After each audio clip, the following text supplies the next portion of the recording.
देवरानी जेठानी। एक दिन शिवानी और प्रज्ञा रसोई में खाना बना रही होती हैं।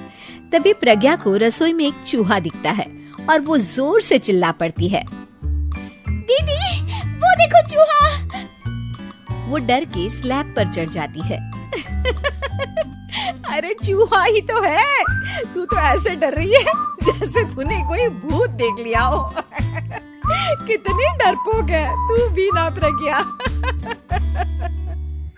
आप ज्यादा हंसो मत दीदी, हर इंसान को किसी न किसी चीज से डर लगता है। लगता होगा, पर मुझे तो किसी चीज से डर नहीं लगता। मैं तो बहुत बहादुर हूँ, पर तू हद कर दी भाई, एक चूहे से डर गई है। एक दिन प्रज्ञा अपने कमरे से बाहर निकल रही होती है और तभी शिवानी उसे पीछे से आकर डरा देती है। प्रज्ञा एकदम से उछल पड़ती है।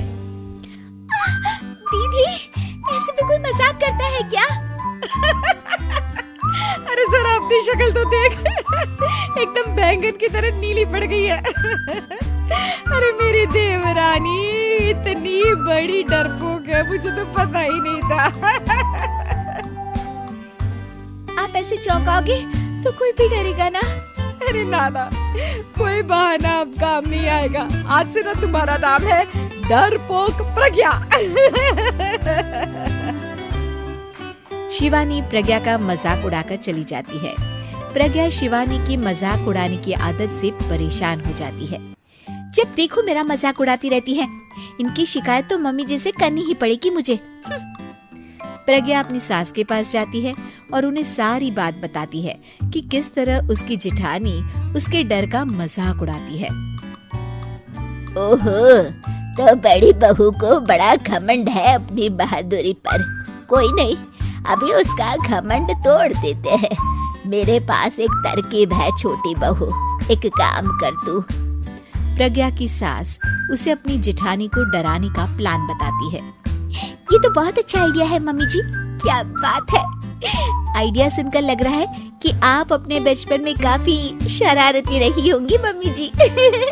अब आएगा मजा मेरी बहादुर जेठानी जी को। प्रज्ञा अपनी जेठानी को डराने का एक प्लान बनाती है। रात में वो शिवानी के पास जाती है और कहती है, दीदी मुझे ना बहुत डर लग रहा है। क्या हुआ मेरी डरपोक देवरानी? दीदी मैं छत पर गई ना तो मुझे ऐसा लगा कि कोई वहाँ है। ऐसा लगा जैसे मुझे कोई वहाँ देख रहा था, जैसे कोई साया। अरे क्या बक रही हो, तेरा वहम होगा। नहीं नहीं दीदी, आप चलो ना प्लीज मेरे साथ, मुझे तो बहुत डर लग रहा है। मेरी एक साड़ी सूख रही थी, वही लानी है। प्लीज आप चलिए ना ऊपर मेरे साथ। ओफो, चल। प्रज्ञा शिवानी को बहाने से छत पर ले जाती है और वो उसके पीछे चल रही होती है। ले आ गए हम छत पर, कहाँ है भूत, दिखा, कहीं तो है नहीं। तभी प्रज्ञा चुपके से सीढ़ियों पर छुप जाती है और शिवानी छत पर अकेली रह जाती है। अरे प्रज्ञा, कहाँ चली गई?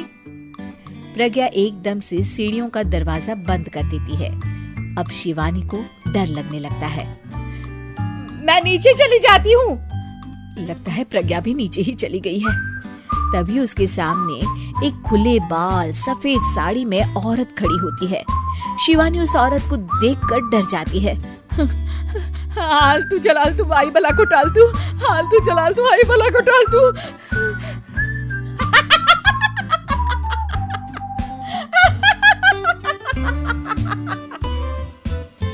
चुड़ैल की हंसी सुनकर शिवानी बुरी तरह डर जाती है।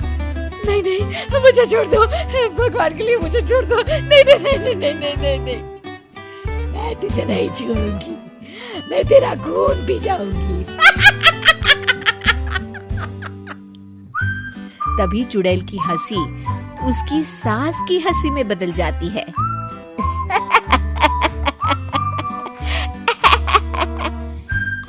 मम्मी जी, ये तो मम्मी जी की आवाज है। शिवानी आंख खोलती है तो सामने उसकी सास चुड़ैल का मेकअप करके खड़ी होती है और प्रज्ञा और उसकी सास जोर जोर से हंस रहे होते हैं। क्यों मेरी बहादुर जेठानी जी, आप तो कहती थी कि आप किसी से नहीं डरती, ये तुमने अच्छा नहीं किया प्रज्ञा।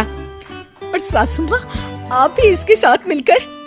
और नहीं तो क्या बहू, तुम अब मेरी छोटी बहू का ऐसे मजाक बनाओगी तो मुझे तो चुड़ैल बनना ही पड़ेगा ना। प्रज्ञा और उसकी सास और जोर जोर से हंसने लगते हैं और शिवानी गुस्से में नीचे चली जाती है।